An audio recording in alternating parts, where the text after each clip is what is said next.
Eyewitness accounts of this grisly development came from people who were understandably frightened and almost incoherent. Officials and newsmen at first discounted those eyewitness descriptions as being beyond belief. However, the reports persisted. Medical examinations of some of the victims bore out the fact that they had been partially devoured. I think we have some late word of just arriving, and I'll interrupt to bring this to you. This is the latest disclosure in a report from National Civil Defense Headquarters in Washington. It has been established that persons who have recently died have been returning to life and committing acts of murder.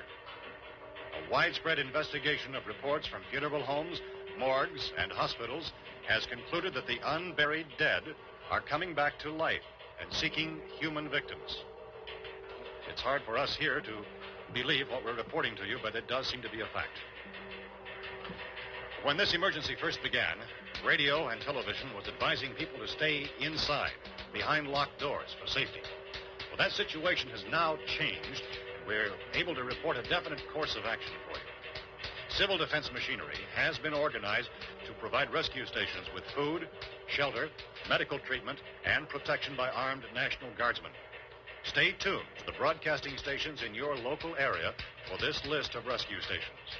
This list will be repeated throughout our news coverage. Look for the name of the rescue station nearest you and make your way to that location as soon as possible.